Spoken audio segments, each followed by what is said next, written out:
Kembali di sini bersama channel Edi JSC. Nah, di kesempatan kali ini kita akan membahas seorang gitaris yang sangat terkenal di dunia yang bernama Yngwie Malmsteen. Oke, langsung aja kita ke profilnya.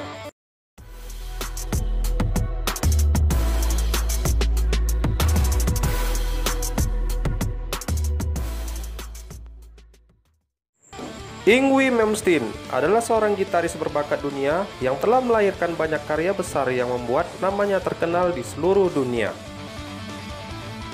Yngwie berasal dari Swedia. Ia dilahirkan di Stockholm pada tanggal 30 Juni 1963. Ayahnya adalah seorang kapten tentara dan ibunya adalah seorang seniman.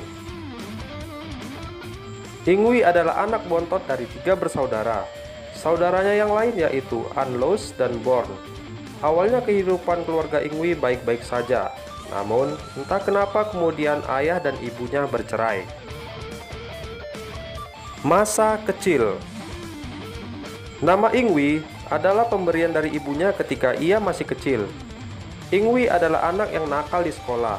Ia termasuk seorang yang suka membuat kacau. Akan tetapi Yngwie sangat menyukai bahasa Inggris dan seni. Yngwie akhirnya drop out dari sekolahnya. Melihat hal ini, sang ibu mengikutkannya ke sekolah musik. Namun, Yngwie malah menggantung gitar pembelian ibunya. Ia juga kesulitan belajar trompet dan piano. Suatu hari, Yngwie melihat sebuah konser yang memperingati meninggalnya seorang musisi yang bernama Jimi Hendrix. Di konser tersebut, diputar ulang gaya permainan Jimi Hendrix dalam memainkan gitarnya. Yngwie sangat terpesona dengan gaya permainan gitarnya. Dari situlah, Yngwie bertekad untuk sungguh-sungguh belajar musik, terutama alat musik gitar. Yngwie lalu membeli gitar murah, yaitu jenis Fender Stratocaster. Lagu yang pertama kali dipelajari Yngwie adalah lagu-lagu karya Deep Purple, terutama permainan gitarnya Ricky Blackmore, sang gitaris Deep Purple, di mana gaya permainan gitarnya cenderung ke arah musik klasik. Yngwie diam-diam juga sangat mengagumi kakaknya yang sering memainkan lagu dari Bach, Vivaldi, Mozart dengan gitarnya. Lalu dari situlah Yngwie mendapat ide untuk menggabungkan musik klasik dengan musik rock melalui permainan gitar. Menjadi terkenal dan sukses. Setelah dirasa cukup ahli dalam bermain gitar, Yngwie dan temannya kemudian merekam 3 lagu dan ditawarkannya ke studio rekaman di seluruh Swedia.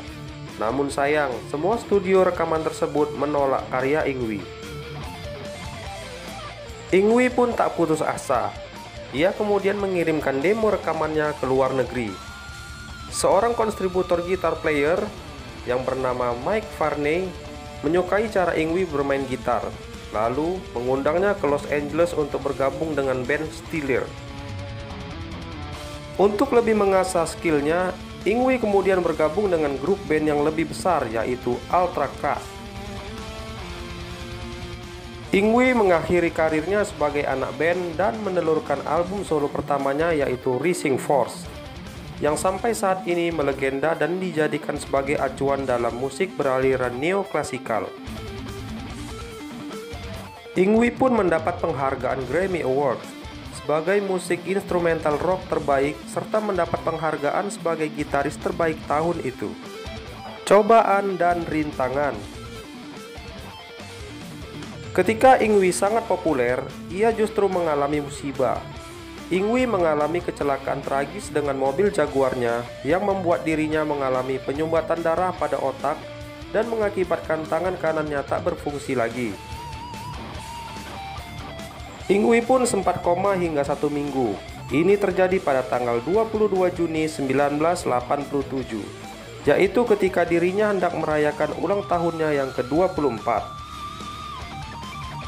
Menyadari bahwa tangannya adalah asetnya yang paling berharga dalam bermain gitar, Yngwie kemudian serius mengikuti terapi untuk memulihkan lukanya.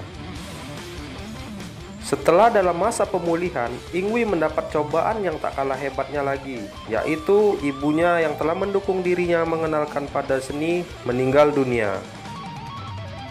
Dijiwai dengan semangat pantang menyerah pada takdir, akhirnya Yngwie mengeluarkan beberapa album lagi yang laris manis di pasaran. Yngwie juga sempat menyambangi kota-kota besar di Indonesia, yaitu Jakarta, Surabaya, dan Solo pada tahun 1990, yaitu ketika album Eclipse dirilis. Yngwie mencetak kesuksesan lagi, yaitu bermain bersama orkestra penuh di salah satu albumnya yang berjudul Quartetto Suite for Electric Guitar and Orchestra. Selanjutnya, Yngwie juga ditawari bergabung dalam G3 yang terdiri dari Joe Satriani, Yngwie, dan Steve Vai, yang kemudian menghasilkan satu album dan satu video. Yngwie kemudian melakukan tur bersama G3 di tahun 2005. Sepulang dari tur, Yngwie melahirkan lagi satu karya fenomenal, yaitu album Unleash the Fury. Yngwie menikah dengan April Malmsteen dan memiliki seorang anak yang bernama Antonio. Mereka tinggal di Miami, Florida. Hingga album terakhir yang berjudul Splitborn 2012, tercatat Yngwie telah menelurkan sebanyak 20 album studio, 4 album live, dan 7 album kompilasi. Nah, itu dia tadi profil dari gitaris neoklasikal terbaik Yngwie J. Malmsteen. Sampai jumpa di video berikutnya. Bye bye.